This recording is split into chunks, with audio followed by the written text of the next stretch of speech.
What is the first word that comes in your mind when you think about startup? Clarity. What about you? Scalability. What's more important for you, team or idea? Team.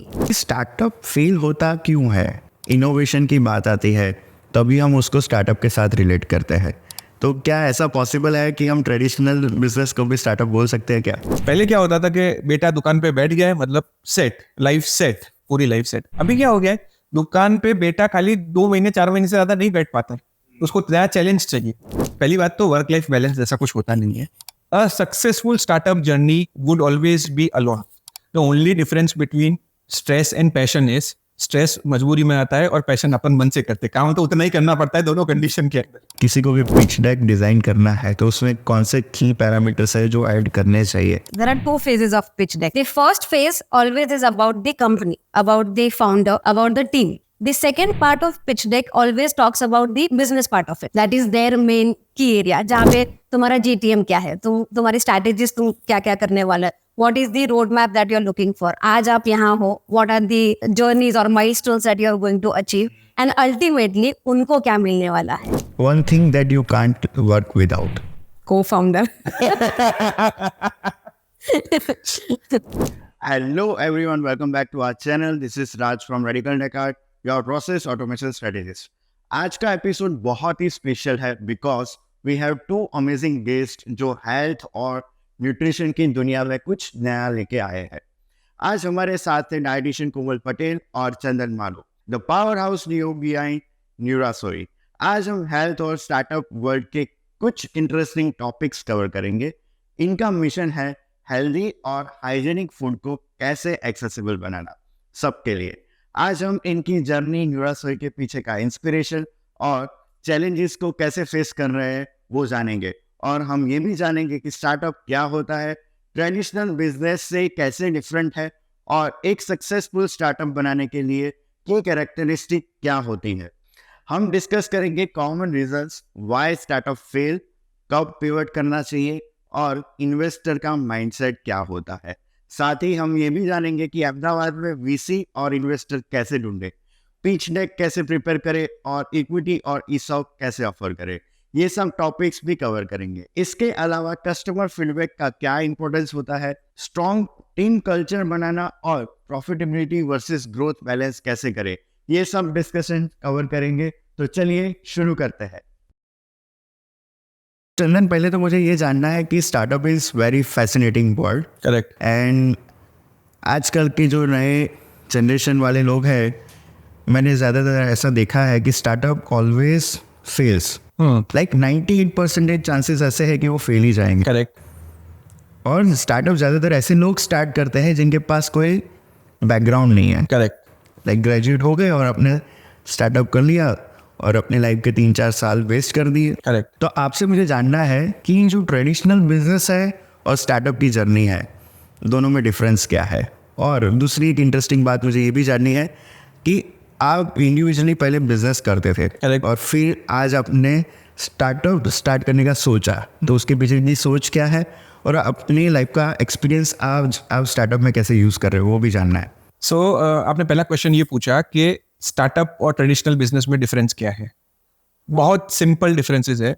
Normally अगर your intention is कि भी मुझे पैसा कमाना है और stable तरीके से पैसा कमाना है, एक स्टेडी इनकम चाहिए, तो traditional businesses are good. Traditional businesses कब लोग चालू करते हैं कि जब आपको पता है कि भी मार्केट में एक पर्टिकुलर प्रोडक्ट या एक पर्टिकुलर बिजनेस चल रहा है और मार्केट में डिमांड सप्लाई का कुछ इम्बैलेंस है, यानी गैप है डिमांड सप्लाई का, तो आप वो बिजनेस शुरू करोगे।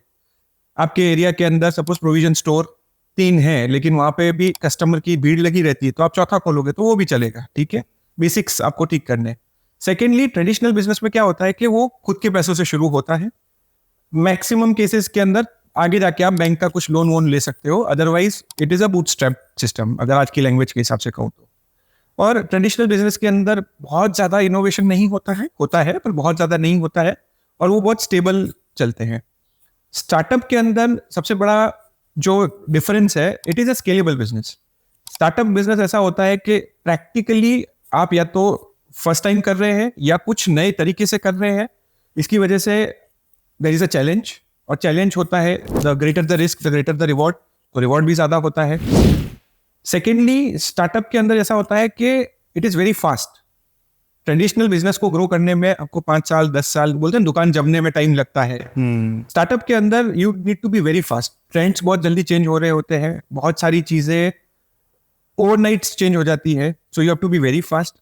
फंडिंग्स आपको चाहिए होती है, आपके पास लिमिटेड फंड लेके आप काम करते हो कि भाई मुझे अभी इतना पैसा है कि भाई मुझे 1 साल चलेगा या 2 साल चलेगा। फिर आप वीसी के पास जाते हो, प्राइवेट इक्विटी के पास जाते हो, मेनी अदर थिंग्स। तो आपको फंड रेज करने पड़ते हैं, तो बहुत सारे और चैलेंजेस आते हैं इसके अंदर। सो सिंपल समीशन बहुत सिंपल है कि if you are looking for a challenge और आपको लगता है कि आप बहुत बड़ा बिजनेस क्रिएट करना चाहते हो in shorter period of time, startup is the way to go.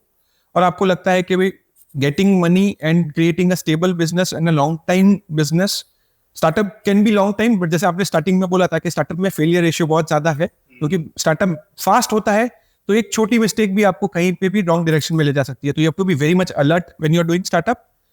Stable business के अंदर, नॉर्मल ट्रेडिशनल बिजनेस के अंदर स्टेबिलिटी बहुत ज्यादा होती है। Okay, got it.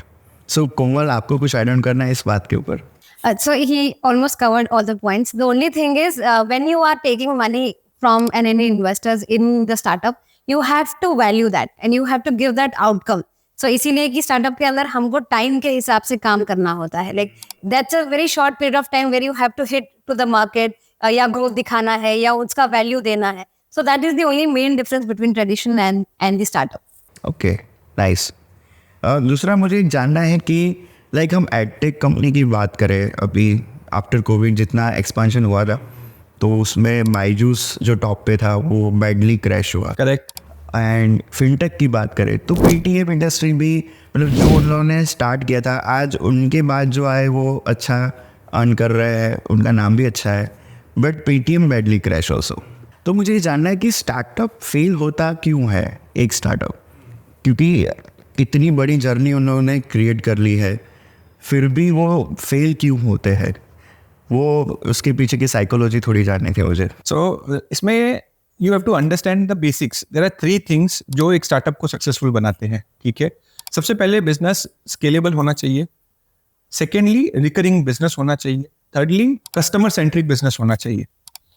अगर हम बायजूस की बात करो, ठीक है, मुझे बहुत ज़्यादा डिटेल में बायजूस की इतना ज़्यादा नहीं पता है, लेकिन बायजूस के अंदर उन्होंने बिजनेस को बहुत फास्ट ग्रो कर दिया, वैल्यूएशन बहुत अच्छी आ गई, सब कुछ आ गया, लेकिन जो कंसिस्टेंसी चाहिए, जो रिकरिंग बिजनेस चाहिए, बराबर है, एक कंपटीशन के आने से या 2 कंपटीशन के आने से वो बिजनेस उनका बहुत इफेक्ट हुआ। टेक्निकली बहुत सारी और भी गलतियां होगी, लेकिन इन जनरल अगर आप बिजनेस को देखते हो, इन जनरल बिजनेस को, तो 2-3 चीजें एक स्टार्टअप को फेल करा सकती है। सबसे पहला कि योर टीम अलाइनमेंट, या एक टीम का जो बोलते हैं ना यूनिडायरेक्शनल वो होता है कि भाई ये फाउंडर का एक थॉट होता है कि भाई मुझे स्टार्टअप को वहां तक लेके जाना है, लेकिन टीम आपकी अलाइंड ही नहीं है। तो team is something which needs to be fully aligned with you, point number 1। Point number 2, आप जो बिजनेस कर रहे हो वो business, if it is a mass business, तो वो मास के ऊपर होना चाहिए।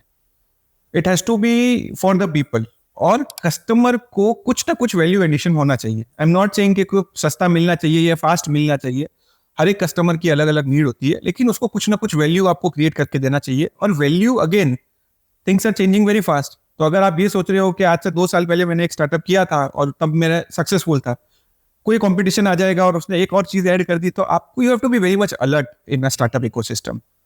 Just to add on with this, flexible. So people sometimes forget to be flexible in the movement, क्योंकि जैसे जैसे ट्रेंड चेंज हो रहा है, डिजिटलाइजेशन हो रहा है, you also have to be flexible in changing with the time that it is required. जो नीड ऑफ एन आवर है उसके साथ साथ you have to keep on moving with it. Okay, इसमें एक मिथ भी है शायद, मुझे ये जानना है कि जितने भी लोगों के साथ मेरी बातचीत हुई है वो ऑलवेज ऐसा सजेस्ट करते हैं कि stick to your first plan.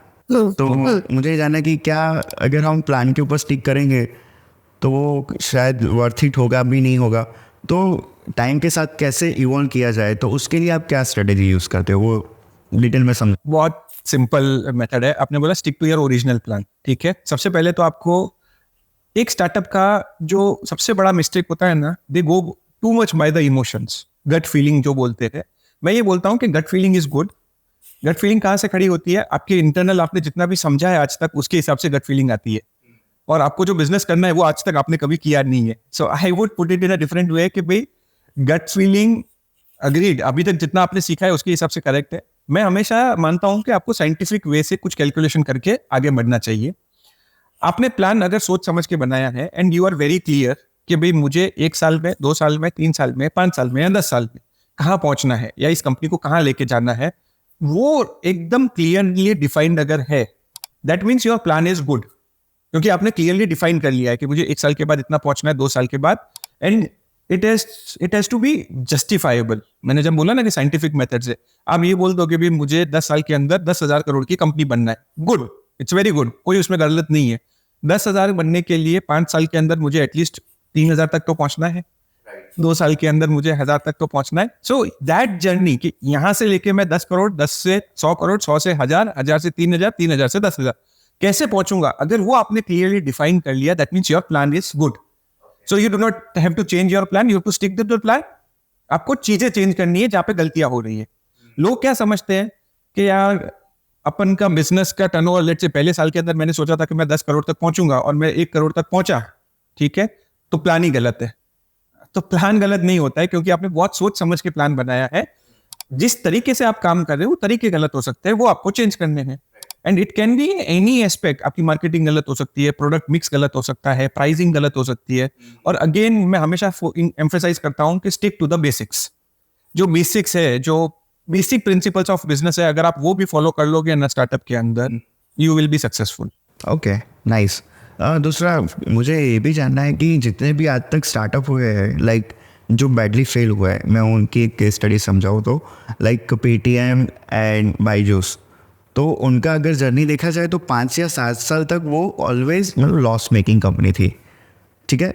और वो लॉस मेकिंग कंपनी का जो उनका था, और फिर उन लोगों ने आईपीओ रजिस्टर किया, ठीक है. तो मुझे ये जानना है कि जो भी स्टार्टअप करता है उसके माइंड में ग्रोथ पार्ट माइंड में रहना चाहिए या प्रॉफिटेबिलिटी रहनी चाहिए, क्योंकि एक बहुत कंट्रोवर्शियल टॉपिक है कि लाइक आपने 10,000 CR की वैल्यूएशन खड़ी कर दी बट प्रॉफिटेबल हो ही नहीं, 2,000 करोड़ का लॉस चल रहा है.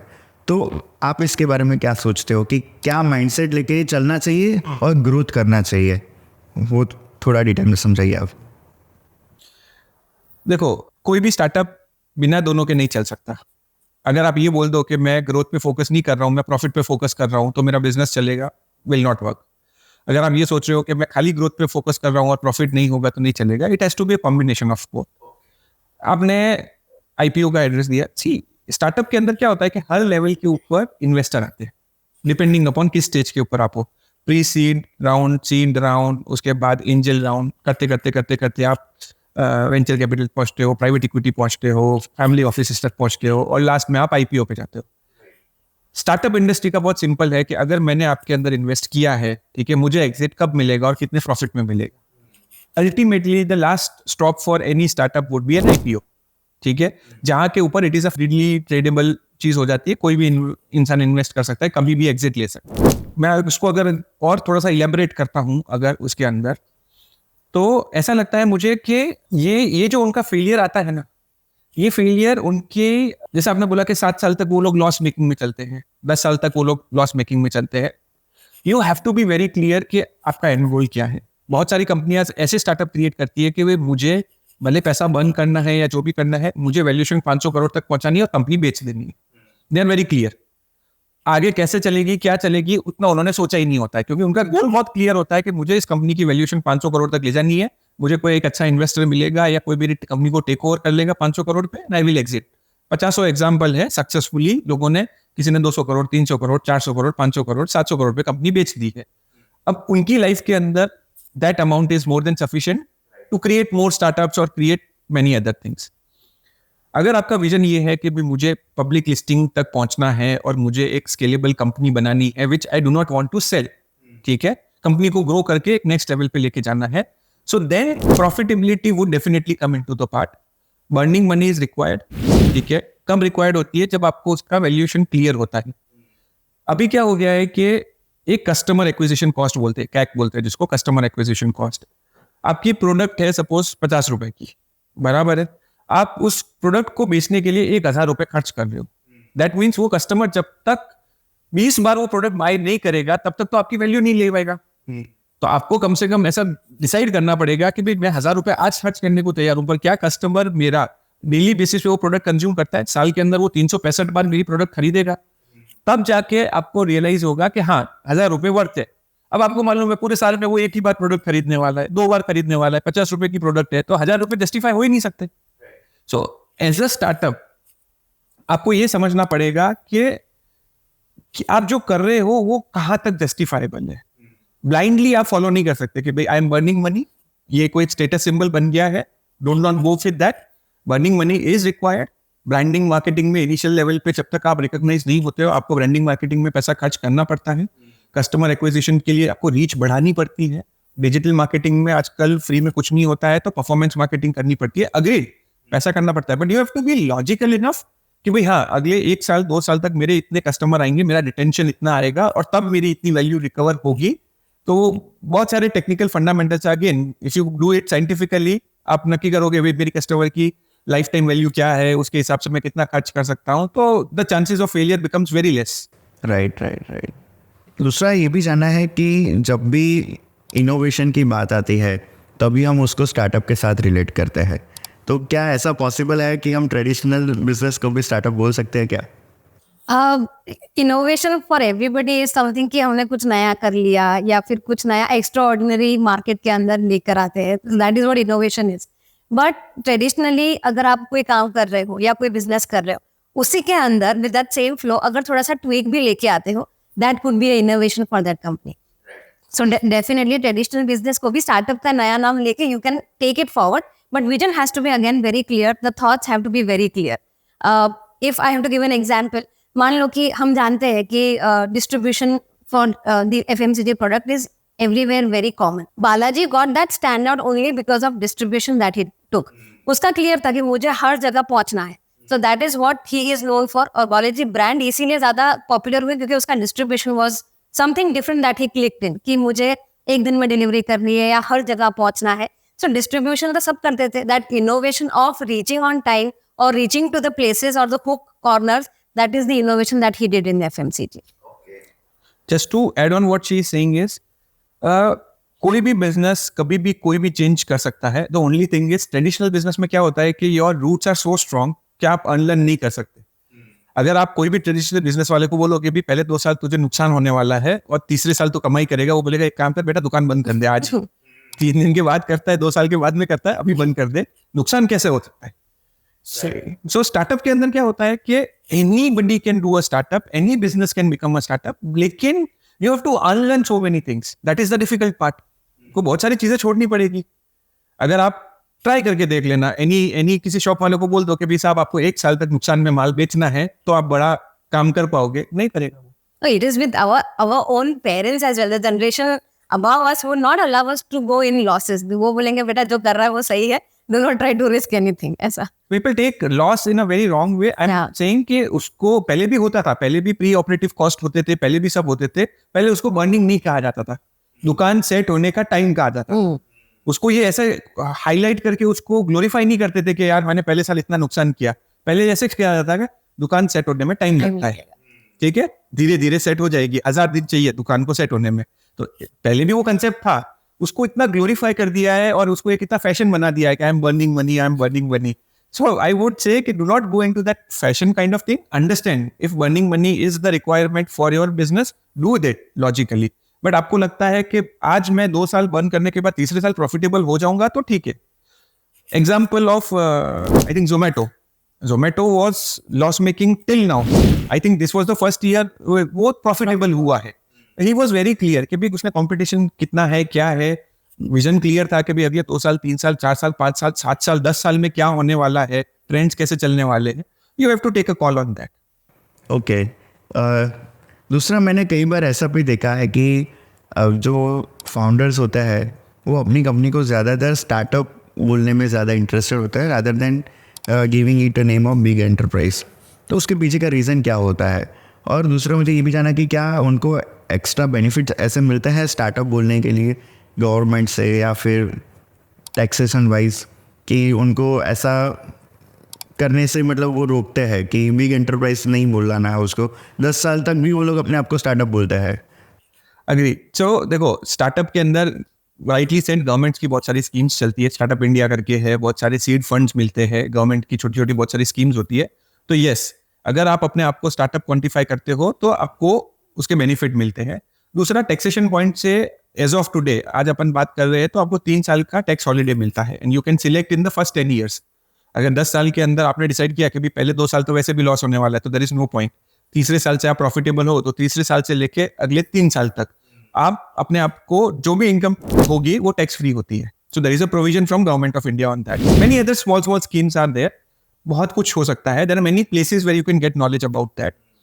दूसरा क्या होता है कि अगेन, फैशन में रहना सबको पसंद है, ट्रेंड में रहना सबको पसंद है। पहले क्या होता था कि stability was the core of it, आजकल excitement is the core of everything. पहले क्या होता था कि बेटा दुकान पे बैठ गया है मतलब सेट, लाइफ सेट, पूरी लाइफ सेट। अभी क्या हो गया है, दुकान पे बेटा खाली 2 महीने 4 महीने से ज्यादा नहीं बैठ पाता है, उसको नया चैलेंज चाहिए, उसको नया एक्साइटमेंट चाहिए। And it is not wrong with anybody. आजकल का जो सिस्टम क्रिएट किया गया है वो बेस्ड ऑन दैट किया गया है। अपने को बोलते हैं ना कि हर चीज में स्पीड चाहिए। डिलीवरी अगर 10 मिनट में होती है, ब्लिंकिट हो या किसी से हो, बराबर है। आप अभी 3 दिन की डिलीवरी के लिए वेट नहीं करते हो, आपको हर जगह पे सेम डे डिलीवरी चाहिए। सिस्टम्स ऐसे डेवलप किए गए हैं कि आपको अभी इंस्टेंट ग्रेटिफिकेशन चाहिए। उसके बेसिस के हिसाब से लोगों को स्टार्टअप करने में फैशन पॉइंट ऑफ व्यू से ट्रेंडी लगता है, प्लस गवर्नमेंट के बेनिफिट्स भी मिल जाते हैं, प्लस चैलेंज भी लगता है, कुछ नया कुछ फ्रेश भी लगता है। बहुत ज्यादा डिफरेंसेस नहीं है ट्रेडिशनल बिजनेस में और इसके अंदर से, लेकिन people would like to call it, क्योंकि उससे कल्चर सेट भी होता है ना। अगर आप ट्रेडिशनल बिजनेस करके एक दुकान चालू करते हो तो उसका जो कल्चर सेट होगा, और एक स्टार्टअप करके जो आप उसका एक एनवायरनमेंट क्रिएट करते हो ऑफिस में एम्प्लॉइज का, सिस्टम का, उसका एक फर्क पड़ता है। So to add on, traditional business के अंदर there is one boss and then there are people who are been running. मतलब boss जो बोलेगा वो सही है kind of and stuff. With the startup culture that it is, अभी ऐसा है कि there is a boss, there is a founder, but then the people have liberty to play accordingly. The thing is हमको काम जो चाहिए वो करना है, but you can do it in your own way. ऐसा नहीं कि हमने जो बोला है उसी तरीके से करना है. So that kind of culture right now with the people, मतलब अभी की Gen Z जो जनरेशन है, they want it in that way कि हम हमारे तरीके से काम करेंगे.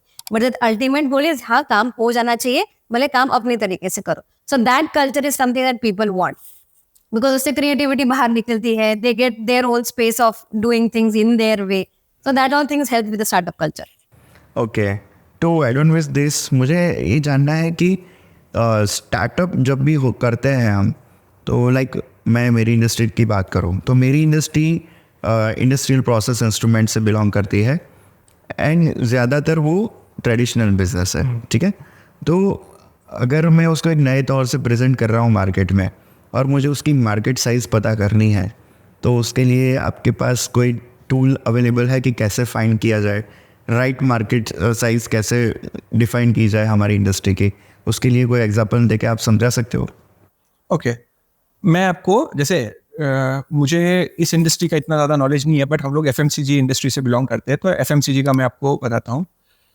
बहुत सारे सोर्सेज है जहाँ से आप इंफॉर्मेशन ले सकते हो, ठीक है। सबसे पहले इंफॉर्मेशन आपको गवर्नमेंट डेटा से बहुत सारा मिल जाता है। गवर्नमेंट हर साल डेटा रिलीज करती है कि कौन से बिजनेस ने कितना जीएसटी भरा, कितना क्या भरा, क्या कितनी नई कंपनीज आई, स्टार्टअप्स के अंदर जितने लोग रजिस्टर होते हैं उनका डेटा अवेलेबल होता है। तो बहुत सारा इन्फॉर्मेशन वहाँ से मिल जाता है, which is organised data. Secondly, बहुत सारी ऐसी एजेंसीज है जो पूरा मार्केट सर्वेज और मार्केट रिपोर्ट्स देती है, ठीक है। इंडस्ट्री स्पेसिफिक होती है वो हर साल या 2 साल में या 3 साल में एक पूरा डेटा बुक निकालती है। थोड़ा एक्सपेंसिव होता है, लेकिन you get comprehensive data of everything कि भाई इस इंडस्ट्री में कहाँ जा रहा है, ट्रेंड्स क्या आ रहे हैं, इंडस्ट्री आगे कहाँ जा रही है। वो लोग प्रिडिक्ट करते हैं because they are talking to the industry, अगले 3 साल 5 साल में इंडस्ट्री कहाँ जा रही है। They do all this kind of stuff. आपको यहाँ पे एक चीज और भी समझनी पड़ेगी कि स्पेसिफिकली मैं इंडिया की बात कर रहा हूँ। इंडियन बिजनेसेस आज की तारीख में भी yes they have digitalised a lot, लेकिन फिर भी there is a parallel economy which is going on, ठीक है, जिसको हम लोग सेकेंडरी बिजनेस कहते हैं। अगर आप बिजनेस को सेट करने की और समझने की कर रहे हो, अल्टीमेटली आप कंज्यूमर की बात कर रहे हो। कंज्यूमर कोई भी चैनल से बाय करे, अल्टीमेटली वो कंज्यूमर है। सो हम लोग उसको 2 तरीके से कैटेगराइज करते हैं एफएमसीजी के अंदर। एफएमसीजी के अंदर there is an organised market, जो बड़े बड़े प्लेयर्स है, जो लोग सिस्टम से काम करते हैं, that is an organised market. So the food industry, for example, food industry FMCG के अंदर, food industry around 1 lakh crore के आसपास का बिजनेस है इंडिया के अंदर ऑल टुगेदर। लेकिन जो अनऑर्गेनाइज्ड मार्केट है वो प्रैक्टिकली ऑलमोस्ट उतना ही है, 1 लाख करोड़ का और अनऑर्गेनाइज्ड मार्केट है जिसका डेटा क्वांटिफाई करना इट्स नॉट पॉसिबल। ठीक है, ये आपको एक इमोशन से और एक नोशन से आपको लेना पड़ता है कि भाई कहाँ से आ रहा है। रोज नए प्लेयर्स आते हैं, रोज नए प्लेयर्स बंद भी होते हैं। आपको डेटा को सिंपल तरीके से एनालाइज करना है, स्केलेबिलिटी कितनी है, बहुत सारे टेक्निकल टर्म्स है जिसके अंदर आप डिफाइन कर सकते हो सैम क्या है, ऑपरेटिंग मार्केट मेरा कितना है, मैं कितना उसको एक्सेस कर पाऊंगा, मेनी टर्म्स आर अवेलेबल। लेकिन सिंपल भाषा के अंदर अगर मैं बोलूं, आप पूरा मार्केट एक स्टडी कर लो, आपके पास ऑर्गेनाइज्ड डेटा आता है, रफली देख लो कि कितना बिजनेस ऑर्गेनाइज्ड है कितना अनऑर्गेनाइज्ड है, उसका एक परसेंटेज आप अपने हिसाब से दे दो। उसका परसेंटेज डिसाइड करने के बाद में आप एक फिगर रखो, that figure can be right wrong, but आपके पास एक फिगर है जिससे आप काम कर रहे हो। सो ग्रेजुअली आप डे 1 में तो इतने बड़े नहीं होने वाले हो कि उस फिगर तक आप पहुंच पाओगे, लेकिन जब आप एक स्टेप लेवल आगे पहुंचोगे तब तक आपके पास रिसोर्सेज और आ जाएंगे। So you have to start from somewhere, gradually build up the database. Okay, got it. दूसरा मैंने एक चीज़ ये भी नोटिस किया है कि जितने भी नए स्टार्टअप आ रहे हैं वो लोग मतलब बंद ज़्यादा करते हैं, और उसका मेन रीज़न मुझे ऐसा लगता है कि over delegating is the main reason for that. और अभी जितने भी कॉलेजेस है वो लोग सबको यही सिखाते हैं कि स्टार्टअप है तो एक CEO होना चाहिए, CFO होना चाहिए, और आपके अंडर एम्प्लॉयज़ है, और पूरा एक स्ट्रक्चर क्रिएट किया जाए जैसे कि वो एक मतलब उनको पता ही है कि 10 साल में बहुत बड़ी कंपनी बनेगी, but they are not that today, right? So क्या होता है कि वो डे 1 से बहुत बड़े लॉस में चले जाते हैं। तो मुझे ये जानना है कि फाउंडर का तब माइंडसेट क्या होना चाहिए। नो डाउट उनको ये पूरी टीम बहुत फैसिलिटेड लगती है, बट वही उनको बर्डन भी क्रिएट करती है। तो उसके लिए आपका क्या सजेशन है, आपके एक्सपीरियंस से समझाइए कि आप क्या मैनेज कर रहे हो अपनी टीम के साथ अभी। So being a founder, yes, we have to be thorough of क्या क्या काम हमें करवाने हैं या हमें पहले जानना जरूरी है। So our vision or our thought has to be clear enough कि हमको A से B तक अगर जाना है तो what are all the things that are need to be done। अब जब बात आती है रिस्पॉन्सिबिलिटी देने की to the team, we have to find out कि वो जो पर्सन या जिस भी टीम मेंबर को हम वो काम दे रहे हैं, what is his capability, what is his skill level, and gradually we need to know what exactly he wants from the company। ऐसा नहीं कि सिर्फ हमको ही चाहिए कि ये करना है। Some people, if I am to say, some people would be here for learnings। कई लोग शायद पैसे के लिए आ रहे होंगे, कई लोग स्किल डेवलप करने आ रहे होंगे। So we need to understand the team members of our company, जो हमने किया है हमारे कंपनी के अंदर, हमारे स्टार्टअप के अंदर। वी नो कि इसकी कैपेबिलिटी अगर इतनी है, late us start with it. उसको पूरा विजन पता होता है कंपनी का कि 3 साल तक हमको कहाँ तक जाना है, but going it gradually and slowly, giving that responsibility gradually and slowly. और जब वो करता है, कॉन्फिडेंट आ जाता है, then we are giving it more. So slowly and gradually जो काम देते हैं, रिस्पॉन्सिबिलिटी देते हैं, वो कर लेता है तो आगे बढ़ जाता है। एज यू सेड कि CEO, CFO, ये सारे टर्मिनोलॉजी वाले जितने भी लोग होते हैं, it is required, but not at the very early stages of a startup. जहाँ पे हम शुरू कर रहे हैं तो let us start with the team that we have. Gradually when it grows, we can divide the work for a specific people। And adding on what she said is कि जो हम लोगों ने हमारी कंपनी में किया है, see you can be smart about doing this। कैसे कि डिविजन्स चाहिए आपको, तो क्रिएट डिविजन्स कि भाई ये मेरा मार्केटिंग डिवीजन है, ये मेरा ऑपरेशंस डिवीजन है, ये मेरा अकाउंट्स एंड फाइनेंस डिवीजन है, ये मेरा R&D डिवीजन है, ये मेरा लॉजिस्टिक्स डिवीजन है। क्रिएट सारे डिवीजन क्रिएट डे 1 से करने के, because you are going to scale up. हर एक डिवीजन में खाली एक ही बंदा है अभी। So you have getting the best out of both the world कि भाई you are heading the logistic department, भले एक ही बंदा है, ठीक है। अब लग रहा है कि लॉजिस्टिक्स का काम बढ़ रहा है, ठीक है, एक बंदा और आएगा। अब now depending upon the business setup, वो बंदा इसके ऊपर आएगा या इसके नीचे आएगा या इसके पैरेलल आएगा। तो वो as a founder you can decide कि भाई तू बहुत अच्छा कर रहा था तो तेरे नीचे एक बंदा लेके आते। Now you are doing very good, we need somebody to guide us to the next level, तो तेरे ऊपर एक बंदा आएगा। सो आपने डे 1 से पूरा सिस्टम बना दिया, तो लोगों के लिए वो नया नहीं है कि यार अपन तो अभी बहुत अच्छा कर रहे थे, अब ये डिवीजन कहाँ से बन गए, you know. So be smart about it. But इसमें मुझे ये जानना है कि आपने जैसे बोला कि आपने उसको मोटिवेशन दिया कि नहीं अभी हमें बहुत ज़्यादा काम करना है तो तेरे ऊपर एक आदमी रखते हैं, बट ज़्यादातर स्टार्टअप में ये प्रॉब्लम्स मैंने देखे हैं कि जब किसी के ऊपर आप आदमी को रखते हो तो उसको थोड़ा ईगो क्लैश होता है, तो उसको लगता है कि मैं तो 5 साल से तेरे से जुड़ा हुआ हूँ, तो अभी मेरे ऊपर मैं किसी ऑर्डर को फॉलो नहीं करूँगा। तो ऐसे कॉन्फ्लिक्ट को आप कैसे मैनेज करते हो? Again very easy system. So for example एक बंदा, अगेन टेकिंग द एग्जाम्पल कि मेरे लॉजिस्टिक्स डिपार्टमेंट को संभाल रहा है, ठीक है, you have to understand the capability of the person, जो you have to be very practical about it, ठीक है। आप देखो, बनना तो हर एक इंसान को अरबपति है। आज कोई भी इंसान कुछ भी काम कर रहा है, उसका अल्टीमेट गोल तो हर एक इंसान बनता है क्या? नहीं बनता है। तो कैसे बनता है? तो आपको अंडरस्टैंड करना है कि उसकी कैपेबिलिटी है कि नहीं है, एंड टॉक वेरी ऑनेस्टली कि भाई तू लॉजिस्टिक संभाल रहा है, ठीक है, I want you are the first employ of my logistic department, ठीक है, I want you be the head of the logistics. Head of the logistics बनने के लिए पॉइंट नंबर 1, 2, 3, 4 इतना तेरे को एक्सपीरियंस और इतना तेरे को नॉलेज होना चाहिए। आज तेरे पास ये चीज नहीं है, वी आर गेटिंग समबडी जो तुझे ये सब सिखाएगा। If you really want to become that, सीख उससे, so your calibre will always increase. उससे तो नीचे है, पर बाकी वाले जो आएंगे उससे तो ऊपर ही रहने वाला है। It's very simple. हर एक इंसान टॉप पे नहीं हो सकता, somebody has to work also। सो उसको ये बताना है कि भाई तेरे नीचे 50 बंदे काम कर रहे हैं, तेरे ऊपर तो एक ही है। When you give that comparative thing कि भाई तू और अगर अभी काम नहीं करेगा तो तेरे ऊपर और 4 जने आ जाएंगे। अगर उसमें रियल कैपेबिलिटी है और उसको सच्ची में आगे बढ़ना है तो वो 100% एफर्ट करेगा और आगे बढ़ेगा, और उस सीईओ उसके ऊपर जो आया है उसको भी वो ओवरटेक कर सकता है।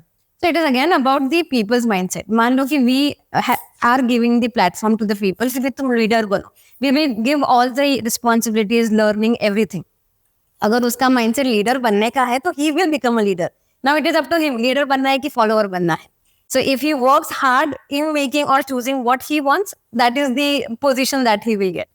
So in any of the startup, it is like choosing right people at right time at right place.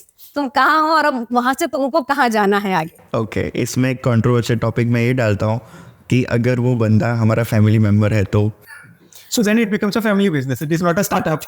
So there you have to have that kind of a difference. Yeah, it is professional. Family doesn't come here.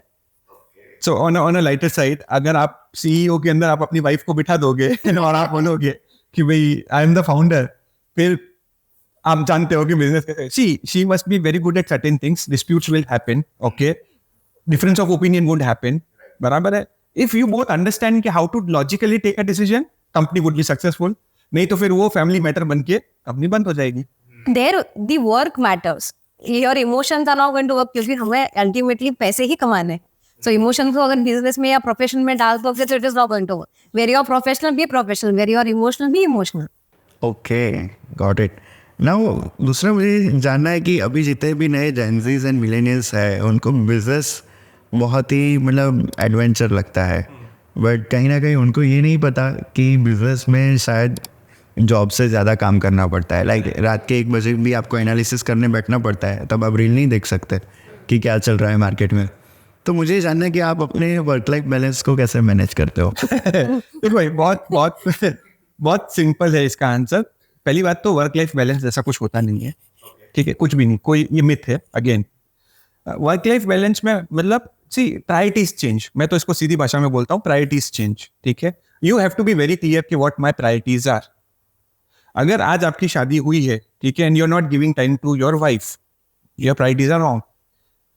2 साल के बाद में, I am not saying कि this is applicable to everybody, but I am just giving you a thought process. 2 साल के बाद में बीवी को घूमने जाना है, ठीक है, बीवी को गाड़ी चाहिए, बहुत कुछ चाहिए। सो उसको बोलोगे यार I am spending time with you, that is more than sufficient, you know, be happy. No, उसकी प्रायोरिटीज चेंज हो गई है। Now she needs more comfort. फिर इमोशंस आते हैं, फिर लॉजिक्स आते हैं, फिर मटेरियलिज्म आता है, एवरीथिंग विल कम दैट। सो आपको खाली प्रायोरिटीज सेट करनी है। So for example, if your business is growing, your family members are the first people who will suffer the most.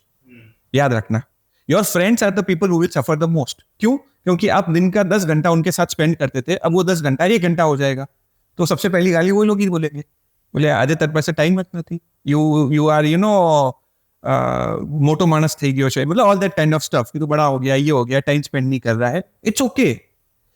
A successful startup journey would always be alone.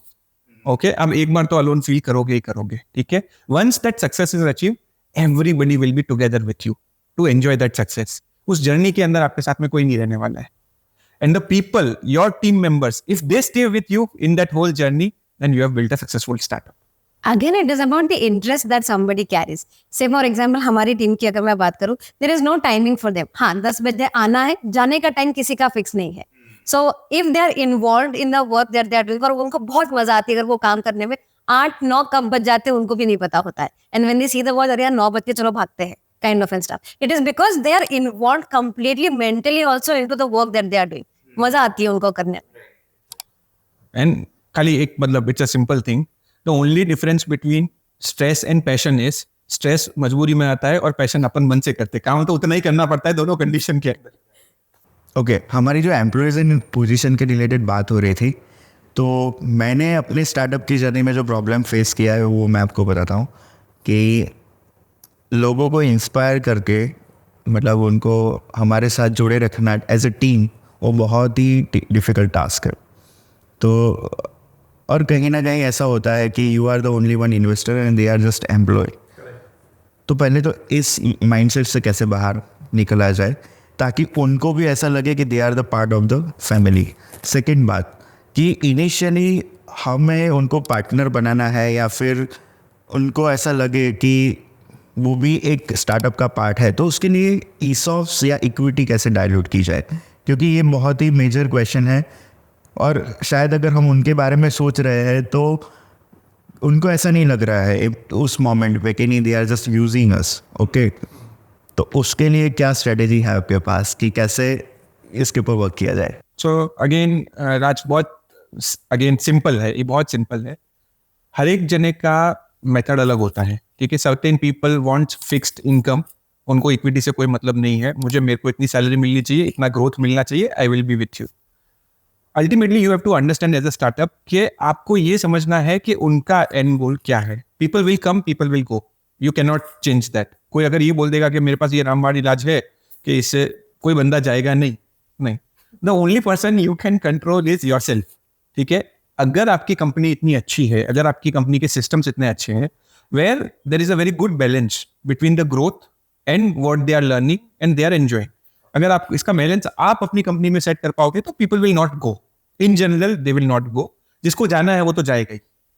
Secondly, आपने ESOPs का बोला, equity का बोला, to technical, ठीक है. I can speak about in length in this, but briefly अगर मैं आपको बोलता हूँ, there are certain mechanisms which is a win win situation for both the startup also and to the employee also. Simple छोटा सा एक example देता हूँ. अगर आप किसी को ईसॉप देते हो या किसी को स्वेट इक्विटी देते हो, आपको पहले ये समझना पड़ेगा कि उसका alignment for the company is the same as yours. आप जो सोच रहे हो कंपनी के बारे में, अगेन 2 साल 3 साल 5 साल का, वो भी वही सोच रहा है. If the people are aligned with you, those are the right people to be part of your team for a longer time. अब हम उनको कैसे रखोगे? आप उनको बोलोगे कि मैं तेरे को एक सर्टेन परसेंटेज ऑफ शेयर्स दूंगा, इक्विटी दूंगा या स्वेट इक्विटी दूंगा या ईसॉप्स दूंगा, ठीक है. आपको बहुत सिंपल फंडामेंटल करना है कि आप उस परसेंटेज को ग्रोथ के साथ में लिंक कर सकते हो. कि भाई फॉर एग्जांपल एक बंदा सेल्स वाला है, विच इज वेरी इजी, कि भाई तू इतना सेल्स होगा तो तेरे को इतना परसेंटेज कंपनी का शेयर मिल जाएगा, सैलरी तो इतनी मिलेगी ही मिलेगी. सो उसको मेहनत करने के लिए एक मोटिवेशन मिल गया क्योंकि टारगेट के साथ में आपने उसका ईसॉप को ज्वाइन कर लिया. सेकेंड मेथड ये होता है कि आपको लगता है कि यार बंदा बहुत केपेबल है और उसका traceability is hard. Let's say कोई मार्केटिंग का बंदा है, ठीक है, या तो कोई प्रोडक्ट डेवलपमेंट का बंदा है, कोई R&D का बंदा है, या अकाउंट्स का बंदा है. अब अकाउंट्स का बंदा क्या ही कर लेगा इन अ वे, लेकिन आपको लगता है कि ये बंदा बहुत इंपॉर्टेंट है मेरी कंपनी के लिए, तो आप उसको क्या कर सकते हो कि you have to understand the stability of that person. तो आप ईसॉप्स को या उसको किस तरीके से डिवाइस कर सकते हो कि भाई you will be given let's say 1% company की इक्विटी मैं तेरे को दूंगा, लेकिन हर साल मैं तेरे को 0.30, 0.30, 0.40 करके दूंगा, और हर एक इक्विटी मैं तेरे को दूंगा, उसमें 3 साल का लॉक इन पीरियड होगा. दैट मीन्स कि आपने उसने 1 साल काम किया, उसको सैलरी मिल रही है, सैलरी पूरी मिल रही है. 1 साल उसने अगर काम कर लिया, उसको 0.30% इक्विटी मिल गई. 0.30% इक्विटी मिलने के बाद में उसके पास 3 साल का लॉक इन है, उसको 3 साल कंपलसरी कंपनी में रहना पड़ेगा. अगर वो इतनी स्टेबिलिटी के साथ कंपनी में नहीं रह सकता तो वो उसके जो ईसॉप या जो इक्विटी मिली है वो चल जाएगी. So it is a win win situation. मैं चाहता हूं कि तू यहाँ पे रहे और कंपनी का शेयर ले, लेकिन उसके लिए काम तो करना पड़ेगा, उसके लिए रिजल्ट्स तो लाने पड़ेंगे. सो that is how you can balance it. Okay, next मुझे ये जानना है कि अहमदाबाद में पर्टिकुलर अगर हमें कोई इन्वेस्टर फाइंड करना है या फिर गुजरात में, तो उसकी प्रोसेस क्या होती है? क्योंकि ज़्यादातर क्या होता है कि स्टार्टअप में हमने ये तो सुना है कि फंडिंग ले लो, बट उसके एग्जिट प्रोसेस क्या है, कहाँ पे अप्लाई करना चाहिए और उसकी प्रोसेस क्या है, वो थोड़ा समझाओ तो अच्छा रहेगा. अहमदाबाद के अंदर specifically we are talking about this city itself, there are बहुत सारे इंक्यूबेटर्स होते हैं. So they are government funded as well. IMA है, LJ कॉलेज है, they all have incubations into it, जहाँ पे मेंटर्स होते हैं. दे गाइड अस इन अ वे कि स्टार्टअप में कैसे इन्वॉल्व होना है, से लेके फंड कैसे रेज करना है. ये सब गवर्नमेंट इंस्टीट्यूट, गवर्नमेंट के हिसाब से अपने को फंड भी मिलते हैं. सो वो लोग अपने को तैयार करते हैं पिच बनाने के लिए, से लेके पिच कब देना है, कैसे देनी है. So there are some incubators. Secondly there are accelerators जो अपने को फंड कर सकते हैं. देर आर VCs जो फंड कर सकते हैं. So all these people are there to fund. मतलब ऐसे देखा जाए तो फंड बहुत सारा है. We just need the right channel जहाँ से अपने को पता चले कि हाँ दिस इज द चैनल जहाँ से हमें अप्रोच करना है. देर आर ऑल्सो लेवल्स जहाँ से हम कर सकते हैं. पहले अगर इंक्यूबेटर में अपन जाते हैं तो they will help us, guide us जब गवर्नमेंट से फंड आता है. सबसे पहले फिर होता है एंजल राउंड, जहाँ पे there are small person people who will invest certain amount of money. उनके फिक्स होते हैं कि हम यहाँ तक के पैसे हम लगाएंगे. से फॉर एग्जाम्पल हम 2 लाख, 5 लाख, 10 लाख, 15 लाख तक हम लगा देंगे. Then it goes up to the VC levels. फिर उसके ऊपर there are many more multi levels that are coming up over it. And इसके अंदर व्हाट सेड, अहमदाबाद में अभी क्या हो गया, इधर ecosystem is developing very nicely. Normally startups का जो हब है, जैसे सपोज आप दिल्ली नोएडा साइड चले जाओ, गुड़गांव चले जाओ, या बैंगलोर चले जाओ, या मुंबई चले जाओ, दीज आर द प्लेसेस जहाँ पे स्टार्टअप्स का बहुत अच्छा कल्चर है. बहुत सारे कोहोर्ट्स होते हैं, बहुत सारे मीटअप्स होते हैं स्टार्टअप्स के अंदर, जहाँ पे VCs भी आते हैं, बहुत सारे फंड के लोग आते हैं. लिंक्डइन इज अ प्लेटफॉर्म जहाँ से आपको बहुत सारे इंक्वायरीज मिलती है, आप लोगों को अप्रोच कर सकते हो, अपनी पिच बेच सकते हो, बहुत हो सकता है. अहमदाबाद के अंदर लास्ट अगर मैं 2-3 साल की बात करूं कि तो बहुत सारे छोटे छोटे लोगों ने फंड्स इकट्ठा करके एक छोटा सा फंड बनाया है. एंड देन वो लोग क्या करते हैं कि जैसे कुछ मेरे फ्रेंड्स हैं, उन लोगों ने 15 जनों ने मिलकर 10-10 लाख रुपए इकट्ठा करके 1.5 करोड़ रुपए का फंड बनाया है. Now that is a small fund for a startup. तो उन लोगों ने क्या किया, वो 1.5 करोड़ का फंड किसी बड़े फंड को दे दिया कि भाई ये 1.5 करोड़ का मेरा फंड है, आप रखो. आप किसी स्टार्टअप में इन्वेस्ट करते हो तो they get that proportionate exposure in that. So बहुत सारे फंड्स अवेलेबल हैं. ऑन द अदर हैंड बहुत सारे स्टार्टअप्स भी है. सो रेशियो अभी तक बैलेंस नहीं हुआ है. India is not yet reach to a stage कि जहाँ पे इट्स अ गुड रेशियो. अभी भी स्टार्टअप्स बहुत सारे आ रहे हैं, फंड्स वाला सिस्टम ऑर्गेनाइज्ड नहीं है, मुश्किल है, मेहनत करनी पड़ती है, फॉलोअप्स करने पड़ते हैं. But if your startup is good, if you are doing good, basics अगर आपके अच्छे हैं तो you will get the funds. Okay, इसमें एक कॉन्ट्रोवर्शियल टॉपिक ये भी है जो मैंने फेस किया था कि ज़्यादातर क्या होता है कि कन्फ्यूजन रहता है कि क्या हमें डे 1 से इन्वेस्टर के पीछे भागना चाहिए या फिर गवर्नमेंट से कोई लोन लेनी चाहिए या फिर गवर्नमेंट की बहुत सारी स्कीम्स अवेलेबल है जिसमें पार्टिसिपेट करना चाहिए. बट जब मैंने शुरुआत की थी 2017 में तो मैंने ये देखा कि गवर्नमेंट की बहुत अच्छी स्कीम्स अवेलेबल है, बट अगर मैं उसके एप्लीकेशन के पीछे भागूंगा तो मेरा मेन बिजनेस डिस्टर्ब होगा, लाइक स्टार्टअप डिस्टर्ब होगा, क्योंकि उसकी इतने सारे SOPs है, हर जगह पे पार्टिसिपेट करने जाओ या फिर उसकी प्रोसेस में अगर इन्वॉल्व हो गए तो आप ऐसा समझो कि मिनिमम 1 और 2 ईयर जाएंगे, फिर जाके आपको फंड अलॉट होगा. दूसरी बात ये है कि गवर्नमेंट की CGT MSc स्कीम करके है, उसमें भी मिनिमम 6 to 8 मंथ लगते हैं. और तो मुझे ये जानना है कि ईजी वे क्या है, और अगर ईजी वे देखा ना जाए तो स्टैंडर्ड क्या अप्लाई करना चाहिए इनिशियली कोई भी एक स्टार्टअप फाउंडर को. Again simple answer to this is कि इजी भी जैसा कुछ होता नहीं है, ठीक है, और हार्ड कुछ होता नहीं है. सो ना ही कुछ इजी है, ना ही तो कुछ हार्ड है. आपने जैसे बोला कि ग्रांट्स, बहुत सारी ग्रांट्स अवेलेबल है, बहुत सारा बैंक में लोन्स भी अवेलेबल है, कोलेटरल लोन्स अवेलेबल है, नॉन कोलेटरल लोन्स अवेलेबल है, अनसिक्योर्ड मिल जाते हैं आपको. CGT MSc है, प्रधानमंत्री की योजना वाली स्कीम है, मुद्रा लोन्स है, depending upon amount which you required. आपने बोला कि भाई अगर उसके पीछे अपन टाइम स्पेंड करते हैं तो स्टार्टअप सफर करता है कहीं ना कहीं. सो एक चीज़ आप डे 1 से समझ लो कि स्टार्टअप के अंदर यू नीड रिसोर्सेज. बहुत सिंपल है. इन रिसोर्सेज के अंदर जो बेसिक कंपोनेंट होता है, you need man power, you need money, you need time. तीनों चीज़ें आपको चाहिएगी और आपको इसको बैलेंस बिठाना ही पड़ेगा. स्टार्टअप जो फाउंडर होता है उसका एक ही काम होता है, getting the right balance between all the resources. ठीक है, अब आपके पास पैसा ही नहीं है, आप स्टार्टअप को कहीं लेके जाओगे? पॉसिबल ही नहीं है. अगर आपके पास बहुत सारे पैसे भी है, ठीक है, बहुत सारा आइडिया भी है, बहुत सारा सब कुछ है, टाइम भी है आपके पास, मैन पावर ही नहीं है, काम ही नहीं कर पाओगे. So you need the balance of all this things. अगर आपने बोला कि मैं फंड्स के पीछे भागता हूँ तो स्टार्टअप कहीं ना कहीं सफर होता है. आपने थोड़ी देर पहले एक सवाल पूछा था, work life balance. Again this is a very good statement for that. Normally 8 घंटे की शिफ्ट होती है, आपको 16 घंटे काम करना है. 8 घंटे आपको फंड के पीछे भागना है, 8 घंटे आपको स्टार्टअप करना है. That is how you will have to do it. बराबर है, क्योंकि आपका बिजनेस आपसे बेटर कोई जानता नहीं है. तो किसी को भी एक्सप्लेन करना है, जो फंड देने वाला है वो आपको ही जानना पड़ेगा, और आपसे बेटर आपका कोई बिजनेस कर नहीं सकता है. प्रॉब्लम सॉल्विंग आप ही करोगे. तो for the initial stage, yes, the easy option is get a good cofounder, get a good team, core team हम जिसको बोलते हैं, get a good core team and delegate certain things.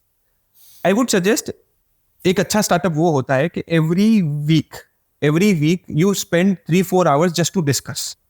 Mind उसको बोलते हैं ना, वो लोग बोलते हैं कि यार टाइम वेस्ट हो रहा है, काम नहीं हो रहा है या वो नहीं हो रहा है. आई वुड स्टिल सजेस्ट 3 घंटे 4 घंटे डिस्कशन करो. ठीक है, डिस्कशंस के अंदर से बातें निकलती है, बातें निकलने से बॉन्डिंग बढ़ती है, बॉन्डिंग बढ़ने से काम होता है. People will start aligning with each other, and the moment people will start aligning with each other, what will happen is your work will be less and less as a founder. Now a team knows कि भी आगे कहाँ जाना है, ये problem आएगी तो कहाँ जाना है, and you can focus on getting funds, raising funds. I would suggest जितना लेट आप फंड को कर सकते हो, जितना लेट फंड ले सकते हो, it is better for a startup. जितना कंजर्वेटिव चलोगे उतना is better for the startup. क्योंकि the moment once the funds are received, once external people come into part of it, clashes happen. Sometimes in a positive way, sometimes in a negative way. बहुत सारे startups collapse हो जाते हैं once they take the funds. पैसा आ जाता है, performance pressure भी आ जाता है, they are not able to sustain that, क्योंकि अभी तक फ्रीली काम कर रहे थे, अब आंसर देना है. That shift does not happen. Sometimes बहुत सारे पैसे आ जाते हैं और मुझे पता ही नहीं है पैसे का क्या करना है, खर्चा कहाँ करना है, क्या करना है, और मैं फालतू जैसे खर्चे करता हूँ. एक सीईओ लेके आ जाता हूँ, एक ये लेके आ जाता हूँ, एक ये के लेके आ जाता हूँ, और मुझे पता ही नहीं है कि उनको काम क्या देना है. आप लोग लेके आ जाते हो who are qualified, but you do not know how to give them work, how to so go slow. All these challenges will come. Startup is all about solving the problems. Every day from morning till evening problems will come, challenges will come, and जितना हंसते हंसते आप challenges को solve करोगे उतना successful आप होते जाओगे. एक इंटरेस्टिंग बात मैं बताना चाहूँगा कि मतलब मेरे जितने भी आउटसाइड ऑफ गुजरात के फ्रेंड्स हैं, उनको जब भी हम बताते हैं ना कि मैं गुजरात और पर्टिकुलर अहमदाबाद से हूँ, तो उनके माइंड में यही है कि मतलब तू तो बिजनेस ही करता होगा. ठीक है, और यहाँ पे हमारी हर एक चाय की टपरी में भी कोई बंदा बात करता है ना, तो वो चाय का एनालिसिस करेगा कि यहाँ पे पर डे की चाय कितनी जाती होगी, मस्काबन कितना जाता है, उसका पर डे का कॉस्ट निकालेगा. सो they are very keen in to the analytics. Okay, but वही बंदा जब स्टार्टअप कराया जाता है और वो अगर यंग है, कॉलेज से पास आउट हुआ है, तो उसको सिर्फ एनालिसिस करना आता है. तो मुझे ये क्वेश्चन हर बार लगता है कि एक सक्सेसफुल फाउंडर की मतलब अगर जर्नी देखा जाए तो उसके अंदर एक क्वालिटी क्या होनी चाहिए कि वो मतलब कोई भी हर्डल्स को पार कर पाए. तो आप उसके लिए क्या बताना चाहोगे, क्या वो एक क्वालिटी है? देखो, एक चीज हमेशा याद रखना स्टार्टअप के अंदर, आपने बोला कि उसका एनालिसिस बहुत अच्छा है. ठीक है, startup is all about idea, then a problem, solving the problem, make it scalable and then profitable. Simple. इस मेथड को अगर आप समझ जाओगे तो एक स्टार्टअप आपका सक्सेसफुल हो गया. यहाँ से आप नीचे उतरो और इस साइड या इस साइड, आपको लेफ्ट साइड राइट साइड जहाँ पे भी जाना है, आप उनको पूछो, आपको आइडिया मिलेंगे हर जगह. आइडियाज की कोई कमी नहीं है. इंडिया जुगाड़ सिस्टम पे भी चलता है, तो everybody has an good idea. The problem is उस आइडिया को एग्जीक्यूट कैसे करना है और उस आइडिया को कहाँ तक लेके जाना है. आपने आइडिया लिया, आइडिया का प्रॉब्लम का उसको बिजनेस मॉडल में कन्वर्ट किया, उसका ट्रायल किया, प्रोडक्ट है तो प्रोडक्ट डेवलप किया, प्रोडक्ट का ट्रायल टेस्टिंग किया, ट्रायल टेस्टिंग करने के बाद में उसका प्रोडक्शन किया, प्रोडक्शन के बाद में उसको स्केलेबल बनाया, स्केलेबल बना के बाद रिपीट के ऊपर काम किया. That is how startup journey is. Most of the people ये समझते हैं कि आइडिया आने से ही मैं सक्सेसफुल हो गया. It does not work like this. बहुत सारे, जैसे आपने बोला कि गुजरात के अंदर everybody is analytical, absolutely they are all entrepreneurs और बिजनेस माइंड वाले लोग ही है यहाँ पे. लेकिन होता क्या है कि आलस भी एक बहुत बड़ी चीज है. ठीक है, इतना करेंगे होगा तो ठीक, नहीं होगा तो ठीक. स्टार्टअप में ऐसा नहीं होता है. You have to put your sweat, put your tears, put your blood to it, and बहुत मेहनत करनी पड़ती है. And to add on to this, acceptance of being failure, because startup के अंदर ऐसा है कि हमारे पास आइडियाज तो है, जब हम एग्जीक्यूशन करने जाते हैं तो दैट इज अ टाइम जहाँ पे हमें पता चलता है कि reality it is going to work और नॉट. और उस टाइम पे once if we are failing you have to accept that. वो नहीं बोलते you have to fail faster, if you are failing fail faster and fail more times, but जल्दी जल्दी, so that अगर यहाँ गलती हुई है तो you have to correct it and then come back again, correct it and come back again.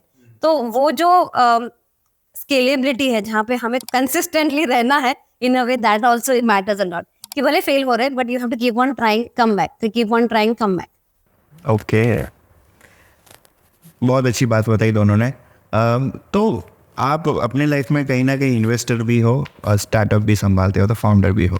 मुझे ये जानना है कि ज़्यादातर जो भी इन्वेस्टर्स होते हैं उनका माइंडसेट क्या होता है, कि वो फाउंडर की क्या क्वालिटी देखते हैं, या फिर स्टार्टअप में ऐसा क्या देखते हैं कि वो इन्वेस्ट करते हैं.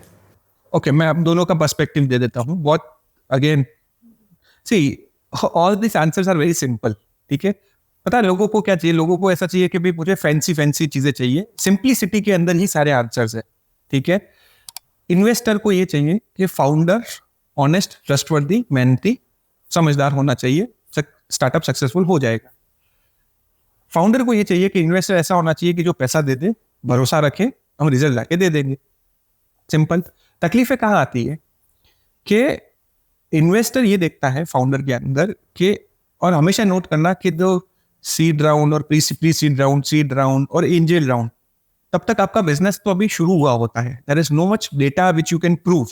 अभी सब आइडिएशन स्टेज पे है या प्री ट्रायल स्टेज पे है, जहां पे आपने छोटा छोटा प्रूव किया है, बिजनेस को बड़ा नहीं किया है. तो उस टाइम पे अगर कोई भी इन्वेस्टर इन्वेस्ट करेगा तो वो फाउंडर को देख के ही इन्वेस्ट करेगा, और बिजनेस का ब्रॉडर आइडिया क्या है उसको देख के इन्वेस्ट करेगा. हर एक इन्वेस्टर का पर्टिकुलर एरिया फिक्स होता है. कुछ इन्वेस्टर होते हैं कि जो फिनटेक में काम करते हैं, कुछ इन्वेस्टर D2C ब्रांड्स पे काम करते हैं, कुछ इन्वेस्टर्स फूड पे काम करते हैं. तो उनको नीश होता है कि भाई मेरे को फूड समझ आता है, मैं फूड में काम करूंगा, मुझे D2C समझ आता है, मैं D2C पे काम करूंगा. वो फिर मेडिकल में नहीं जाएगा या एग्रीकल्चर में नहीं जाएगा. सिमिलरली फाउंडर को ये देखना चाहिए when he selecting the investor कि ये इन्वेस्टर पैसा तो देगा ही देगा, उसके अलावा क्या एड ऑन करेगा. Will he be able to hand hold and mentor us toward the plate. तो अगर आप देख रहे हो कि मुझे इन्वेस्टर और मेंटर दोनों चाहिए, तो ask that question before getting the fund. बहुत सारे इन्वेस्टर ऐसे होते हैं कि मेरे पास पैसा है, I will not be able to spend any time, पैसा दे सकता हूँ, तो you have to be very clear on that कि भाई यहाँ इस इन्वेस्टर से पैसा आने वाला है. बहुत सारे स्ट्रेटेजिक इन्वेस्टर होते हैं. स्ट्रेटेजिक इन्वेस्टर का मतलब ये होता है कि भाई आपका startup for example food industry से है, और आपने कोई फूड का बहुत बड़ा कोई इन्वेस्टर है, उसको आपने ले लिया, उसने 50 ब्रांड्स के साथ काम किया है, तो वो जो कनेक्शन, वो जो सेल्स चैनल लेके आएगा, या वो जो विजन आपको देगा, या वो जो प्रॉब्लम्स आपको बताएगा, that helps you a lot. तो that is called a strategic investor, जो उस इंडस्ट्री से आता है. So you have to decide कि आपको स्ट्रेटेजिक इन्वेस्टर चाहिए, आपको पैसों के लिए ही इन्वेस्टर चाहिए, बाकी आप सब कुछ कर लेते हो, आपको मेंटर इन्वेस्टर चाहिए. और इन्वेस्टर साइड से अगर मैं बोलूँ तो इन्वेस्टर हमेशा, कोई भी इन्वेस्टर हो, कोई भी सब्जेक्ट का हो, उसको अल्टीमेटली प्रॉफिट से मतलब होता है. नो इन्वेस्टर वुड कम कि चलो यार मैं पैसा दे रहा हूँ, सक्सेस हुआ तो ठीक, फेल हुआ तो ठीक, कोई बात नहीं, ऐसा नहीं बोलेगा. ही वांट्स कि भाई चलो तुम, ये बिजनेस है, तुम करो, सक्सेस फेल होगा वो तो आज बाद में आएगा, बट प्रॉफिट तो अल्टीमेटली सब प्रॉफिट के लिए ही काम करते हैं. राइट. आप कुछ ऐड ऑन करना चाहोगे इसमें? सेम, अगर फाउंडर इन्वेस्टर ढूंढ रहा है तो he has to be somebody जहाँ पे उसका अगर हम उसके पैसे ले रहे हैं तो उसके साथ साथ he is also a part of that company. So somewhere he has to be align with the vision of a founder, जहाँ पे उसे पता है कि हाँ ये फाउंडर का विजन ये है और मुझे उनके साथ साथ वहां तक पहुंचना है. एंड सिमिलरली इन्वेस्टर अगर फाउंडर में देख रहा है तो ही always looks at the vision of what founder is, मतलब वो क्या है, उनका बेस क्या है, उनका विजन क्या है. सो it is a journey. It is not only the founder and only the investor. Both of them parallelly has to go together. Okay, nice. So हमने इन्वेस्टमेंट की बात कर ली, कैपिटल को कैसे लाना है उसकी बात कर ली, इन्वेस्टर का माइंडसेट जान लिया, फाउंडर की थॉट प्रोसेस जान ली. अभी मुझे ये जानना है कि जो फाउंडर की की क्वालिटी होती है वो है स्टोरी टेलिंग, राइट? तो आप क्या अपने एक्सपीरियंस ऐसा समझा सकते हो कि एक पिच डेक बनाने में स्टोरी टेलिंग कितना इम्पोर्टेंट है? और दूसरी बात कि किसी को भी पिच डेक डिज़ाइन करना है तो उसमें कौन से की पैरामीटर्स है जो ऐड करने चाहिए, तो ज़्यादातर लोग नहीं कर पाते और फिर उनका स्टार्टअप आइडिया रिजेक्ट हो जाता है. रिजेक्शन होने में कोई प्रॉब्लम नहीं है, बट ज़्यादातर मैंने ऐसा देखा है कि they are not fully prepared, और उनको फिर एक दो रिजेक्शन के बाद पता चलता है कि हाँ हमने तो इस पॉइंट पे कभी सोचा ही नहीं था, तो फिर वो बाद में ऐड करते हैं और तब तक बहुत लेट हो गया होता है. कभी कभी ऐसा होने पे उनका आइडिया भी चोरी हो जाता है. तो आप इसमें बताइए कि क्या क्या ध्यान में रखना चाहिए. So when we are talking about making a pitch deck, upon pitch deck से शुरू करते हैं. So if you are pitching it to an investors, there are two phases of pitch deck. The first phase always is about the company, about the founder, about the team. So for any of the investor who is going to look at your company's pitch deck, उसके लिए everything is blank.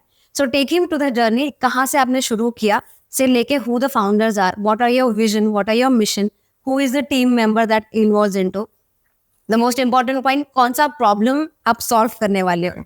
So that is the first part of the pitch deck. इससे investors get to understand कि हाँ भाई, this is the problem, this is the solution. These are the people who are going to work on this problem and solution. So that base is clear. The second part of pitch deck always talks about the business part of it. That is their main key area. जहाँ पे तुम्हारा GTM क्या है, तुम्हारी strategies तुम क्या क्या करने वाला है. What is the roadmap that you are looking for? आज आप यहाँ हो. What are the journeys or milestones that you are going to achieve? And ultimately उनको क्या मिलने वाला है. मतलब आपने अगर investors के पैसे लिए, मान लो कि if I am giving 10 crores of rupees, how are you going to bifurcate it and where you are going to invest that money into? Maybe हम 30% R&D में कर रहे हैं, 30% हम marketing में करेंगे. So that clear bifurcation of the money and your journey is what is needed in that pitch deck. From starting from founder, team, your problem solution, से लेके the marketing strategy to the exit of that investor. That is what pitch deck is. Now to talk about the storytelling part of it, पहले brands were very less, तो उनका trust और loyalty was very like attachable kind of stuff. अभी इतने सारे brands बन गए हैं where everybody wants to connect to their own particular brand or story. So that is why storytelling is important. Stories जब भी हम बोलते हैं, like we being a founder, if we have to speak our own story, it is about sharing our experience, our emotions to the people. And जब वो connection मिल जाता है एक दूसरे को, then that is that trust and loyalty that you build with that brand. हमारी story के अंदर if we have to put in, we would talk about the health part, क्योंकि कहीं ना कहीं सबको that is very much important. Health के साथ साथ it is about affordability. Health के साथ साथ it is about accessibility of the product that is required. तो कहीं ना कहीं that story gets to the people जहाँ पे हाँ यार मुझे ये चाहिए पर मेरे पास available नहीं है, तो they get this. मेरे problem ये है, whatever the health problem that it is, we are going to solve that problem of that individual by keeping into consideration all the things required. अगर विंडो की बात करते हैं तो हमारे लिए टेस्ट पहले मैटर करता है, क्योंकि वी बीइंग गुड जूस बोलो या इंडियंस बोलो, अपने लिए टेस्ट मायने रखता है. सो अगर हम उनको बोलते हैं कि आवर प्रोडक्ट्स आर टेस्टी, हाँ चल ट्राई करते हैं, and when they see that this is healthy as well, then that acceptability becomes very very strong. Right. I am sure ये आपकी बातें हमारे ज़्यादातर व्यूअर्स को काम में आएगी, क्योंकि ज़्यादातर मैंने ऐसा नोटिस किया कि they are not fully prepare whenever they are going for pitch decks. So ये बहुत ही अच्छी डिटेल में आपने समझाया. सो चंदन, आप कुछ ऐड ऑन करना चाहोगे कि आपका मास्टरमाइंड क्या कहता है इसके ऊपर? सो कोमल ने आई थिंक बहुत अच्छे से कवर किया है. पिच बहुत सिंपल है, जो उसने बोला फर्स्ट पार्ट के अंदर it is talking about what you are, and second part के अंदर the numbers, how you are going to do it. ठीक है. स्टोरी टेलिंग की जो उसने बात की है, I absolutely agree with her कि पहले क्या होता था कि पहले you do not have so many options, and पहले people were trustworthy, people were loyal. आज की तारीख में क्या होता है कि the emotions have gone down. See understand, पहले जो जॉइंट फैमिली थी वहां से अपन न्यूक्लियर फैमिलीज के ऊपर आ चुके हैं. धीरे धीरे लोगों का अटैचमेंट कम होते होते अब वो लोग प्रैक्टिकल हो गए. ठीक है. Again nothing wrong in that is what the world is going, change हो रहा है वहां पे. इमोशनल कनेक्शन इसके लिए जरूरी होता है कि because that is the thing which is lacking in current generation. If you look at it, आज फ्रेंड्स बहुत सारे होते हैं लेकिन पेपर फ्रेंड्स होते हैं, इमोशनल फ्रेंड्स नहीं होते. So they are looking for emotions in every other aspect of life. Right. So आप सोचो, कोई भी कंपनी है, कोई भी बड़ी कंपनी है, they are selling emotions, they are selling feelings. ठीक है. That is why story telling has become so important. और you do not have to make story telling very big, very fancy, कुछ नहीं. Whatever your real story is, ठीक है, speak up, but speak up from the heart. The moment you start sharing your original story or this is what you have been, not everybody will be allowed to that story. लेकिन the people who have been near to that story will be a strong alignment to that. लोग relatability पे काम करते हैं. आप बोल दो कि it's again a very absurd example कि भाई मैं फेरारी ड्राइव करता हूँ और फेरारी का एक्सपीरियंस बहुत ज़्यादा है, ठीक है. हाउ मेनी पीपल जिनके पास आज 4-व्हीलर नहीं है वो फेरारी का ड्रीम करेंगे? Very less. लेकिन अगर आप उसको वही रिलेटिविटी की स्टोरी के ऊपर आप लेके आते हो कि भाई मैं एक 2-व्हीलर चलाता था और मुझे रियलाइज हुआ कि बारिश के अंदर, धूप के अंदर फैमिली के साथ जाके, ठीक है, no it's hard. Now getting a small car of 2 lakh rupees और 3 lakh rupees is solving my problem. बराबर है. So that story becomes a very strong connection for the people who have been there. Ferrari वाली story उन लोगों के साथ connect होगी जिनके पास ऑलरेडी 10 गाड़ियां हैं एंड जिनको वो एक एस्पिरेशनल थिंग्स चाहिए. स्टोरी सेल्स बोथ वेज, लेकिन आपको डिसाइड करना है कि मेरी स्टोरी कौन सी है, what is my target audience, उसके हिसाब से. आपने बहुत अच्छी बात बताई, क्योंकि मैंने ये देखा है कि जो 2010 से पहले का टाइम था वहाँ पे IQ चलता था. करेक्ट. और अभी आज के ज़माने में EQ चलता है, इमोशनल क्वेश्चन. यस. सो मेरा एक और क्वेश्चन ये है कि जब भी प्रोडक्ट मार्केट फिट की बात आती है तो ज़्यादातर स्टार्टअप में क्या एक गलती हो जाती है कि वो परफेक्शन के पीछे भागते हैं. प्रोडक्ट लॉन्च बहुत लेट करता है तो उसके कारण बहुत ज़्यादा स्टार्टअप फेल हो जाता है initially. Without launching they are just failing. Okay. So मुझे जानना है कि आपकी क्या स्ट्रेटेजी है कि क्या करना चाहिए एग्जैक्टली, और कैसे मार्केट से फीडबैक लेना चाहिए कस्टमर से, और कैसे अपने प्रोडक्ट को इवॉल्व करना चाहिए. देखो, मैं इसका एक बहुत सिंपल देता हूँ कि कोई अगर बोलेगा कि परफेक्शन के ऊपर, I feel there is nothing like perfection. It is a notional thing. Certain things जहाँ पे परफेक्शन अपन कर सकते हैं, जो मैकेनिकल है या टेक्निकल है, वहाँ पे परफेक्शन आ सकता है. Can you give me an example कि this was a perfect market launch?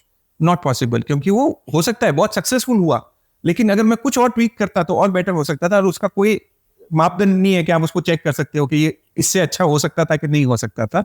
So perfection जैसा कुछ होता नहीं है. The best way is to start. ठीक है. अगर आप प्रोडक्ट लॉन्च कर रहे हैं and it is a desirable project, आपको लग रहा है कि नहीं मुझे प्रोडक्ट के अंदर परफेक्शन चाहिए, ठीक है. परफेक्शन करने में आपने 3 साल निकाल दिए, 4 कॉम्पिटिटर आके प्रोडक्ट बेच के चले जाएंगे, आपको पता भी नहीं चलेगा, और it will be a substandard product to your product. आप बेस्ट प्रोडक्ट बना दोगे, लेकिन वो जो 3 साल का जो टाइम है ना, उसके अंदर बिजनेस फेल हो जाएगा. So the best idea to move forward as a startup is start. चालू कर दो. ठीक है. एक प्रोडक्ट को एक बेसिक लेवल तक लेके जाओ जहां पे आपको लगता है कि नहीं ये डिसेंट प्रोडक्ट है. Start that and then be very rigid in that कि भाई मुझे अब ऑप्टिमाइजेशन करते रहना है. Do not get tired. अच्छा, बहुत सारे लोग लिथार्जिक हो जाते हैं कि एक एवरेज प्रोडक्ट लॉन्च कर दिया, जो मुझे चाहिए था वो मैंने लॉन्च नहीं किया, लेकिन वो अच्छा चल रहा है तो फिर छोड़ रहा कि चल ही रहा है ना. Don't do that. Create a product which is good. Market में अच्छा चल रहा है तो चलने दो उसको, कोई प्रॉब्लम नहीं है. Do not stop that, but then start improving the product, so आपका रिटेंशन बहुत अच्छा होगा. I would strongly put it in that way कि मार्केट के अंदर जो प्रोडक्ट्स आप देखते हो, जो ये करते हो ना, the best example I would put it is Jio जब लॉन्च हुआ था, उसने फ्री में मोबाइल दिया था. कोई जगह पे कोई नेटवर्क, कोई टावर नहीं मिलता था. ठीक है. सब लोग जियो का फोन फ्री में मिलता है इसलिए लेते थे और गालियां देते थे कि भाई कुछ नेटवर्क नहीं है. तो that is again, product was not complete, product was not officially launch properly, कुछ भी नहीं हुआ था. बट उनका इंटेंशन क्या था कि एक बार लोगों तक पहुंचा दो. Then they started improving on their services. आज I think Jio is one of the best companies in mobile, और वो उसी प्राइस रेंज पे अवेलेबल है जिस प्राइस रेंज के ऊपर बाकी सारा कंपटीशन अवेलेबल है. So I would suggest that time is the most crucial part in taking this decision. और मैंने स्टार्टिंग में भी बोला था कि the trends are changing overnight. आप कितना परफेक्शन करने जाओगे, आप रात को सोए और सुबह कोई नया प्रोडक्ट लॉन्च हो गया, ठीक है, हो सकता है आपका प्रोडक्ट ही ऑब्सोलेट हो गया. So taking an example of pager आने से बहुत अच्छा मार्केट था, पर कोई पेजर के ऊपर ही डेवलपमेंट उसको परफेक्ट कर रहा था, तब तक कोई मोबाइल लॉन्च करके चला गया, पेजर खत्म हो गया. ठीक है. सो थिंग्स ओवरनाइट चेंज हो रही है and they will be much more speedily changing now. तो आप परफेक्शन करते रहो, कोई प्रॉब्लम नहीं है. Perfection is an ongoing process.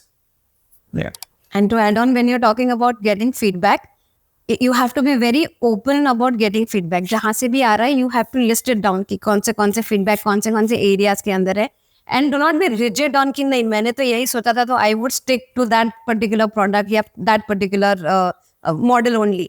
अगर हम move नहीं करेंगे according to the feedback, it is not going to work. क्योंकि feedback we are going to get from people. What people are demanding, if we can supply it to them, that is what will work. अगर हमने सोच लिया कि नहीं इसी पे रुकूंगी तो फिर it is not going to work. Okay, let's play one rapid fire round now. What is the first word that comes in your mind when you think about startup? Clarity. What about you? Scalability. Okay, great. Early mornings or late night? Like, what do you prefer? Early mornings. Both, I would say. Working 24 hours only for the Okay, tea or coffee? Tea. tea. Okay. Your favorite startup of all time? Startup that you give example of to anybody. I would put Apple. But I don't know whether it is a startup or not. Nike? Wait, it's a business. Whether it is startup or not, Nike is the brand. What do you prefer the most, pitching or building? Building. Okay, nice. What's more important for you, team or idea? Team. Team. Okay, nice. What's your favorite word book? The third perspective. The third perspective. Okay. The power of subconscious mind. Okay, that's great. Okay. One mistake you should never make as a founder. Do not be rigid to your first idea, I would put it. Most of the people make a mistake कि भाई मेरा idea है, मैंने ये idea किया है and I'll stick to it. I will be successful because of that idea. Do not be that rigid. That is the mistake most of the startups do. And they do not listen to the people around and they fail. Not listening to people was my thinking. Okay, great. Biggest myth about startup that you have heard about it? People think startup is something जहाँ पे the only intention of a startup founder is to just make money and बाकी सबको डुबा के चले जाना. Indian concept में. That is the biggest myth. Most of the good startups, I would put it, their intention is to scale up the business. वो fail होते हैं because they lack many things. That's okay. But intention वो नहीं होता है कि चलो भी पैसा लो. There are people who are crooks, तो फिर तो उसका ऑप्शन वो तो बिजनेस नॉर्मल ट्रेडिशनल बिजनेस में भी होता है. But the biggest myth is कि startups are not here to take money from somebody. Startups are here to build the whole system and make it scalable. That is the And for me, the myths that is spreading around is startups are just for time pass and they fail. Okay, nice. अगर आपको life में कभी भी मौका मिले कि किसी एक एंटरप्रेन्योर के साथ आपको चाय पीनी है तो आप किसको प्रेफर करोगे? So okay, my favorite person is Chanakya, but वो तो है नहीं अभी. So the only person I like in this world is Chanakya. बराबर है. The next best person I would to have tea with is Nike का जो founder था ना, Phil Knight, I think. Yes. That is the person I would like to have a chit chat with. What about you? As a person, Simon Sinek, and as a businesswoman, I would say Indra Nooyi. One thing that you can't work without. लो उसके बिना काम हो ही नहीं सकता आपसे. Co-founder.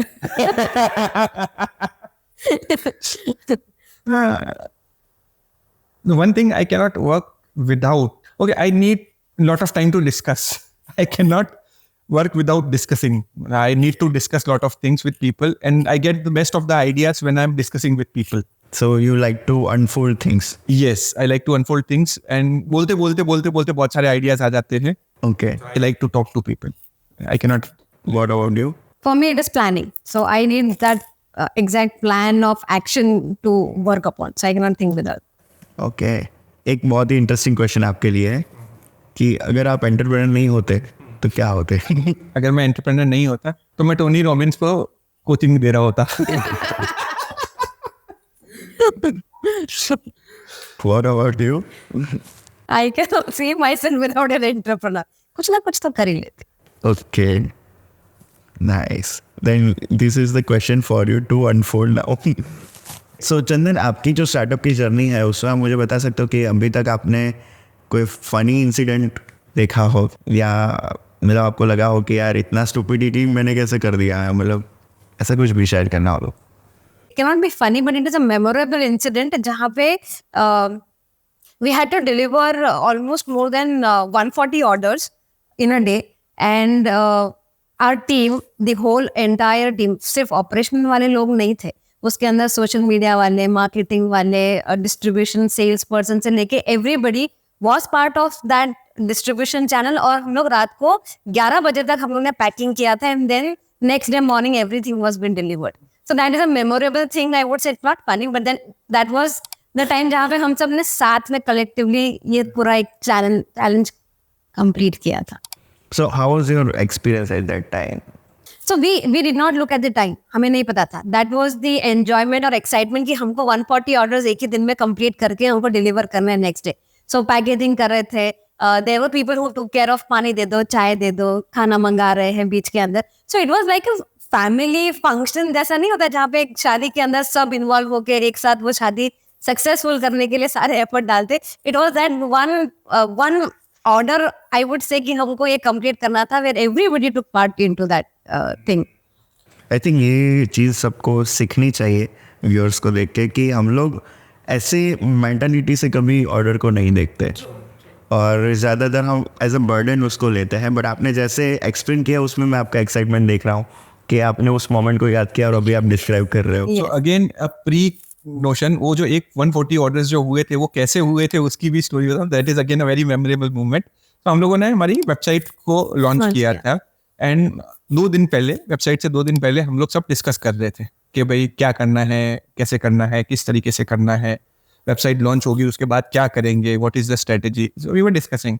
और तभी जो ई-कॉम हमारे संभालती है वो she came up with an idea कि बोले क्या करेंगे. तो बोले कि कैन वी डू 100 मिनट्स में 100 order.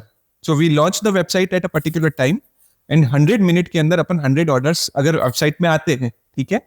So what we did is कि she was very clear with the idea. Next day morning के अंदर जितने भी ऑफिस के टीम मेंबर्स, फ्रेंड्स, फैमिली सब थे, सबको बोल दिया कि भाई the website is going to be live, this is the website link and you have to buy a product. मैं बोला देखते एंड आई थिंक हम लोगों ने प्रोजेक्टर चालू किया, प्रोजेक्टर के ऊपर लाइव वेबसाइट का रखा कि कितने ऑर्डर आ रहे, क्या ऑर्डर आ रहा है. Almost 25 people from the office were sitting there and you know watching कि 1 ऑर्डर 2 ऑर्डर. वहां से वो बोल रहे हैं कि वो मेरा ऑर्डर था, वो मेरा ऑर्डर था, वो मेरे बहन ने किया, मेरे भाई ने किया that order. And we were just fighting around that. And I think 74 minutes के अंदर we crossed 100 orders and we celebrated like anything. फिर what she completely said is कि first enjoyment, and I think few people cried that time. Yes. It was not, nobody cared about कि order कितने रुपए का था, कि क्या था या कैसा था. But that moment, वो जब 74 minutes में वो 100 orders हो गए and we were like laughing, dancing there, ठीक है? That was superb experience. Immediately, so this is what a startup is all about. Enjoying 1 minute and आधे घंटे के बाद में we were discussing, order तो आ गए, अब करेंगे कैसे?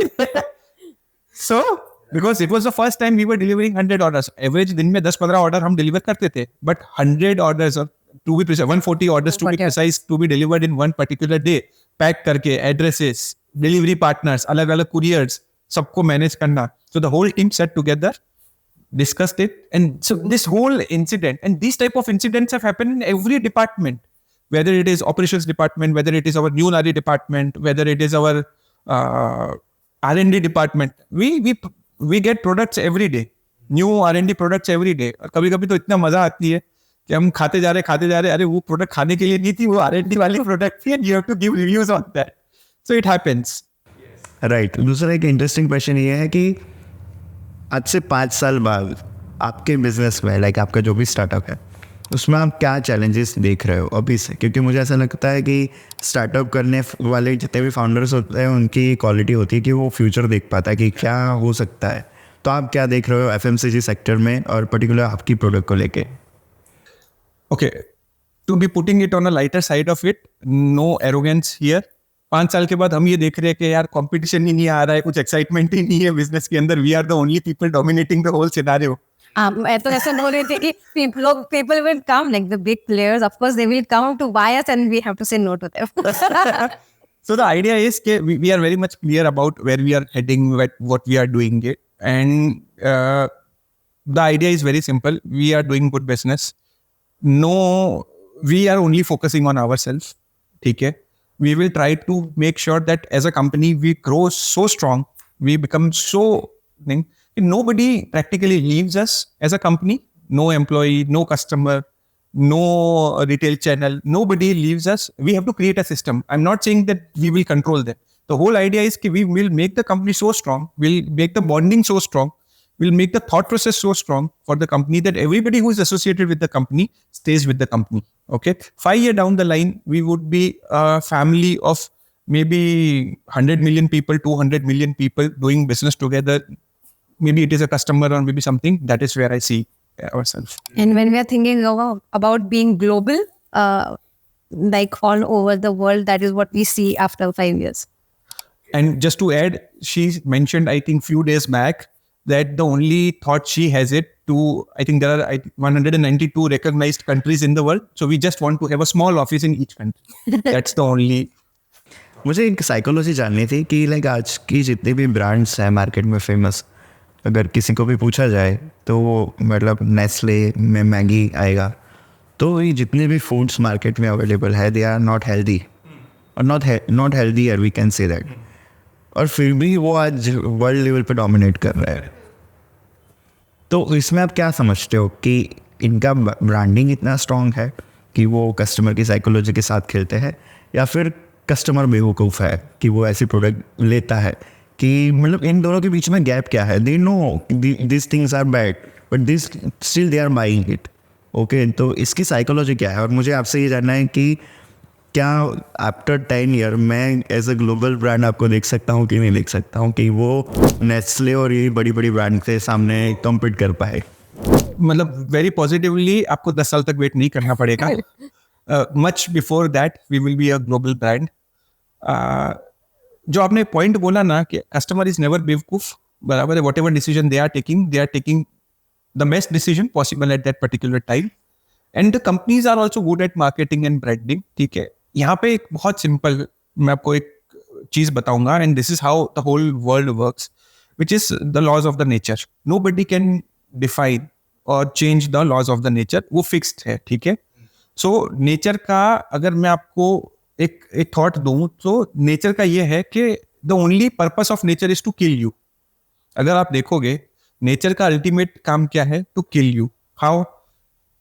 जंगल, पहले इंसान जंगल में रहता था, कपड़े भी नहीं थे, कुछ भी नहीं थे, सर्दी, बारिश, गर्मी सब था. अगर आप बिना कपड़ों के सर्दी में रहोगे, ठीक है, ultimately death is the only option. इंसान ने क्या किया? फाइटिंग स्पिरिट ली. नेचर को बोला कि तुम बारिश दोगे तो हम छतरी बनाएंगे, तुम गर्मी दोगे हम एसी बनाएंगे, तुम तूफान दोगे हम घर बनाएंगे, तुम पाँव को थकाने का काम करोगे तो हम गाड़ी बनाएंगे. So what we as human beings have done is कि नेचर को हमने हमेशा चैलेंज किया है. लेकिन अभी भी inherent nature of a human being is lethargy. आप कोई भी स्टार्टअप देख लो, कोई भी प्रोडक्ट देख लो, कुछ भी देख लो, वो उसको convenience which is again lethargy, speed which is again lethargy, everything is taking him आलस की तरफ लेके जा रहा है. सो अब मैं आपको छोटा सा एग्जांपल देता हूं. हर एक इंसान को अच्छा ही खाना खाना है, लेकिन अच्छे से पहले उसको टेस्टी खाना खाना है, क्योंकि अपनी जो इंद्रियां हैं उसके ऊपर अपना वश नहीं होता है.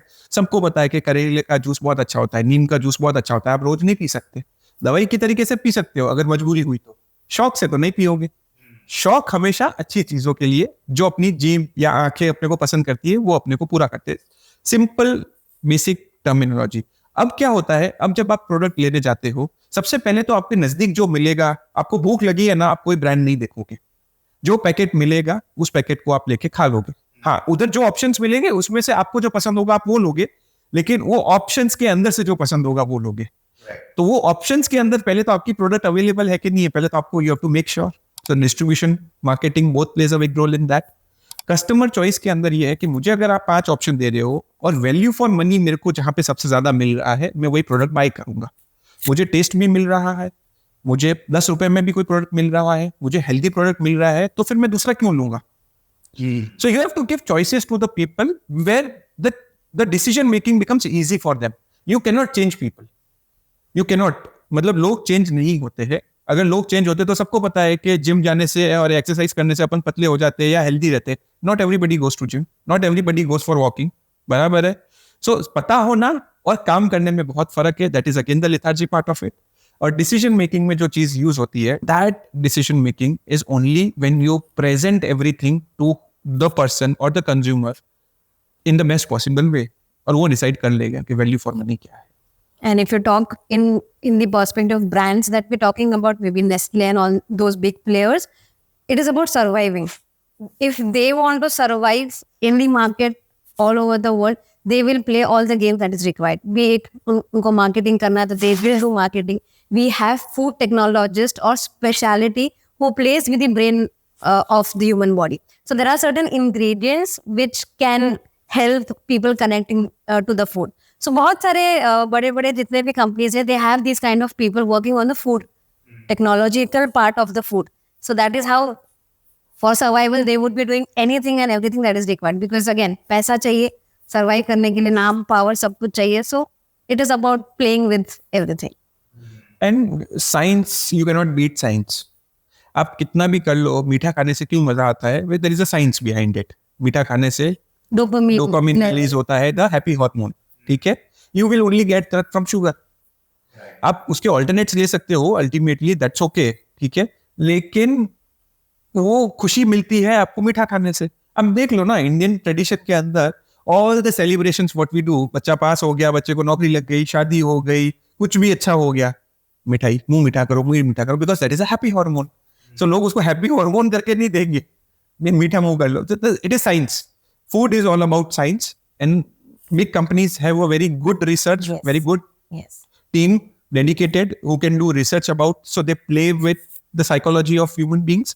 So it becomes very hard to practically compete with them. But once you understand their game, and then you understand their motive, and if your motive is very clear, it becomes very easy to beat them in their own ground. आपने जो celebration की बात बोली, तो मुझे एक बात पता चली, अभी मैंने नोटिस किया कि ज़्यादातर इंडिया में ऐसा लगता है मुझे कि स्टार्टअप को जब भी फंडिंग मिलता है तो फंडिंग सेलिब्रेट किया जाता है, और कभी भी उनकी जो थॉट प्रोसेस है उसको सेलिब्रेट नहीं किया जाता है, ना कि उनके फेलियर्स को सेलिब्रेट किया जाता है, ना मतलब उनका फिर पाथवे लिखा जाता है. तो ज़्यादातर मुझे लग रहा है कि यही रीज़न है कि क्यों ज़्यादातर स्टार्टअप फेल होते हैं, because they all are money minded person. Agreed. कि उनको सिर्फ वैल्यूएशन बढ़ानी है. Yes. See, वैल्यूएशन बढ़ाने इज नॉट रॉन्ग, बराबर है. इंटेंशंस, मैंने क्या बोला कि the only word which I would put is clarity of vision. आपको कहाँ जाना है और क्या करना है. अगर उनका इंटेंशन उनको 5-10 करोड़ रुपए या 15 करोड़ रुपए रेस करके और फिर बंद कर देना था, they are doing what they are suppose to do, बराबर है. अगर आपका विजन बड़ा है, अगर आपका थॉट प्रोसेस बड़ा है, you have clarity of doing things, तो थिंग्स विल बी टफ. ऐसा कोई भी बोलता है कि स्टार्टअप इजी है, it is not easy. But मैं तो हमेशा ये मानता हूँ कि it is very simple. Startup is always simple. Simple is the right. Right. And I think failures should be talked upon. अगर हम स्टार्टअप की सिर्फ सारी अच्छी बातें करेंगे, तो there are certain another people जो अपने फेलियर से बहुत कुछ सीख सकते हैं. बाहर निकालेंगे वो फेलियर्स को और उसको डिस्कस करेंगे, बात करेंगे, तो there are people who can learn from that failures. So I'll give you a very good small example what we do in our company and how we have been celebrating our failures in a way. So हम लोग कभी कोई भी plan करते हैं ना, whether it is online marketing plan और offline marketing का प्लान या कुछ भी हम लोग प्लानिंग करते हैं. So we have a structure जहाँ पे हम लोग लिखते हैं कि भाई ये प्लान के अंदर हम इतना पैसा खर्च करेंगे तो इससे रिजल्ट क्या आएगा. Okay, point number 1, point number 2, point number 3, point number 4, ये 4 का इतना रिजल्ट आना चाहिए. और फाइनल में हम लोग वेरिएशन लिखते हैं कि भाई वी थिंक कि अकॉर्डिंग टू अस 70 से 80% इसका अचीव हो जाना चाहिए. फिर लास्ट में हम कॉलम करते हैं कि अगर ये फेल होगा, ठीक है, रीजन नंबर 1, रीजन नंबर 2, इस वजह से ये फेल हो सकता है, ठीक है. Once we do that, so one time what happened is we did this kind of exercise and we failed. But the best part of it is हमने जो 2 रीजन रखे थे ना, उसी की वजह से हम फेल हुए. So we were very clear कि देखो आपने डिसाइड किया था कि हम अगर फेल हो गए तो इस तरीके से हो गए. So we understand our boundaries कि भाई हम ये सोच के कर रहे हैं, सोच गलत हो सकती है. What's wrong in that? वो सोच करके किया, लेकिन हमने फेलियर की भी सोच कर ली कि भाई अगर ये नहीं हुआ तो this is the second option, और अगर ये हुआ तो हम फेल हो जाएंगे. And that happened. So again it was in our control, that failure was in our control, so we celebrated that. देखो यार, अपन अच्छा कर रहे हैं as a company. At least you know why we failed. Yes. But day one से when we decide the failure कि इस वजह से हम फेल हो सकते हैं, and if it happens, we are clear because we have a backup plan कि भाई इसको अब आगे कैसे करना.